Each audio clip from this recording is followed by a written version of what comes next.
À première vue, cette porte n'attire pas l'attention. Et pourtant, il y a 7 boîtes aux lettres. Cela veut dire qu'au moins 7 familles vivent là. Derrière la porte, nous découvrons un spectacle inattendu. Le jardinet de ce modeste pavillon a été entièrement bétonné. Parpaing et ciment ont remplacé le gazon. Et plusieurs petits abris ont été empilés, sans aucun permis de construire et en dépit des normes sanitaires et des règlements de sécurité. Voilà, vous voyez, le garage transformé. Même l'ancien garage est devenu une sorte de studio. Allez-y. À l'intérieur, dans l'espace pour garer une voiture, vivent une femme et 2 enfants. Dans cet espace d'à peine 7 mètres carrés, il y a même une cuisine et une toute petite salle de bain. Le logement qui est juste derrière cette porte correspond au garage qui est ici. Initialement, un garage transformé donc en logement. Voilà. Donc le garage, et bien sûr, on peut plus l'ouvrir puisqu'il y a le logement derrière. Voilà. Pour ce garage improvisé en logement, la locataire paie un loyer de 380 €. Dans cette ruelle improvisée, il y a 6 autres logements. Evelyne Yonnet a décidé de prendre des mesures d'urgence, car dans celui-ci, il y a des infiltrations d'eau importantes. Donc voilà, vous pouvez constater l'humidité, ce qui a déclenché l'inondation sur des fils, voilà, ça coule encore. Là, c'est coupé, hein, c'est les mesures d'urgence. Cet appareil va permettre de mesurer le taux d'humidité. Par exemple, là, vous êtes au maximum. Le mur est imbibé d'eau. Ici, hein. C'est la vie des gens qui est en danger. Hein. Face au risque d'incendie ou d'électrocution pour les locataires, Evelyne Yonnet accroche un arrêté préfectoral de péril sur la porte.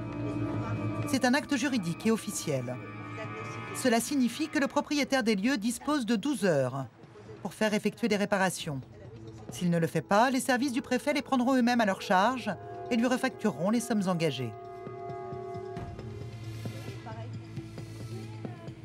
Ici, la situation devient préoccupante. L'immeuble tout entier menace de s'effondrer.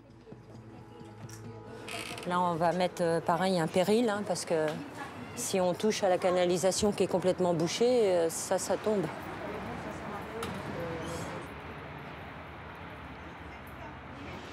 Donc voilà, on va juste faire... Evelyne Yonnet a convoqué la propriétaire de ce terrain.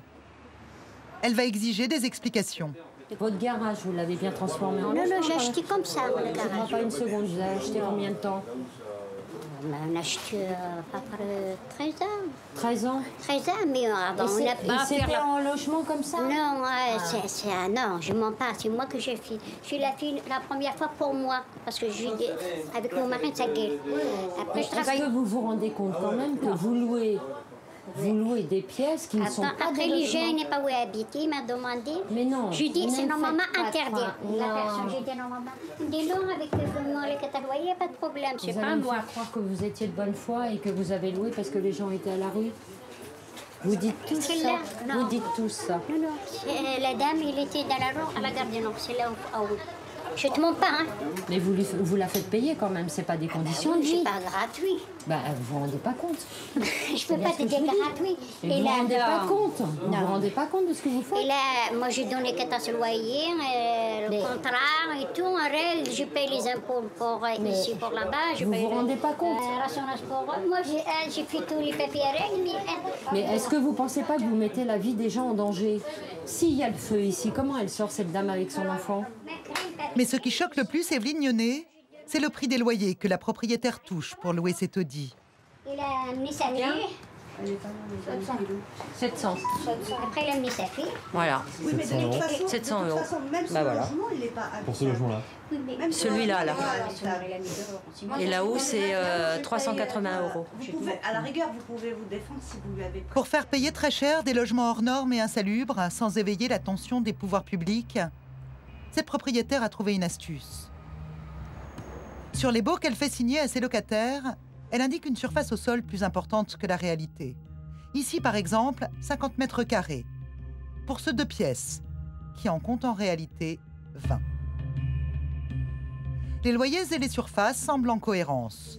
La caisse d'allocation familiale n'y voit que du feu. Et du coup, elle va octroyer des aides au logement sans se méfier. Le montant exact du loyer pour le 20 mètres carrés est de 687 €.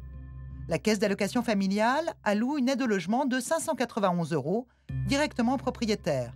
Le locataire ne verse que la différence, 97 €. Pour l'ensemble des logements qu'elle a montés ici, nous avons calculé que le revenu mensuel de la propriétaire se monte à près de 3 000 €. Nous avons voulu en savoir plus. Nous avons retrouvé l'adresse de cette propriétaire. Surprise, elle vit ici, dans un HLM.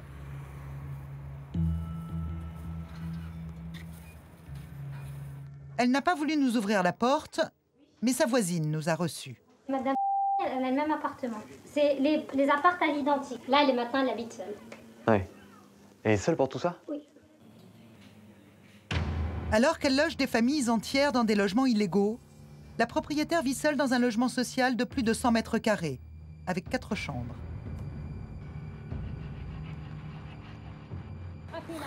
Fin de l'histoire pour l'immeuble. Dans quelques mois, cette femme pourrait être poursuivie par la mairie si elle n'arrête pas la location de ses garages.